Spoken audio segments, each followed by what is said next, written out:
presenting Evan Welcome and back. This summer, Off-Broadway's Irish Repertory Theater has teamed up with the Cincinnati Playhouse in the Park to bring to the stage a rather minimalist retelling of the classic 19th century epic novel by Jules Verne, Around the World in 80 Days. And joining us now with her review is Roma Torre.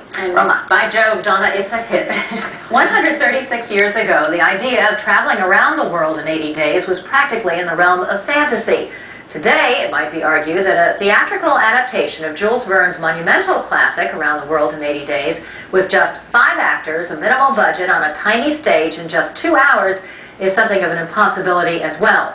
In fact, both feats were pulled off with nothing short of ingenuity and brilliant planning. And of course, it's not all smooth sailing, but the adventure on both fronts was and is a thrilling ride. I've missed the Carnatic, and I must be in Yokohama. It's 5 days at the latest to take the boat to San Francisco. So how does one condense a sprawling novel that spans 4 continents and dozens of cultures and characters? The creators of this ambitious project chose the minimalist route, much like Broadway's The 39 Steps. What's required is great versatility, cleverness, and of course talent. And this well-rehearsed bunch mostly fits the bill. And while the work is less polished than 39 Steps and its humor occasionally falls a bit flat, it is for the most part great fun. Mark Brown's smart adaptation is remarkably truer to the book than the David Niven movie. The 5 actors play 39 roles, donning and shedding various disguises and costumes at lightning speed. And Michael Evan Haney's finely paced direction packs in the pop culture references with varying success. I must say, it all moves so fast, like bumps on the road, the clunky moments are quickly forgotten. Most memorable are the performances and the inventive ways this company is able to do so much with so little. There are actually 7 bodies on stage. 2 people credited as Foley artists provide the sound effects, and their contributions are invaluable.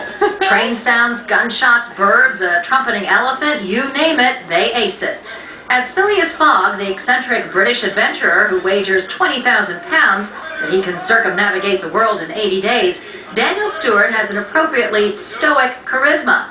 As his faithful servant, Passepartout Evan Zess is quite a clown, bringing to mind Chaplin and Peter Sellers. And bravo to quick change artists John Keating and Jay Russell, whose protean talents seem to have no end. I heard of engineers jumping their trains over rivers without bridges. Well, yep, I've heard those stories as well. Well, then why don't you do it? Jules Verne was known for his love of technology, but it's the low-tech way that his classic has been translated to the stage that makes Around the World in 80 Days such a wild and wonderful trip.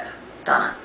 And it's a hit. It's been extended now till September 28th. Yeah, it's been extended 3 weeks.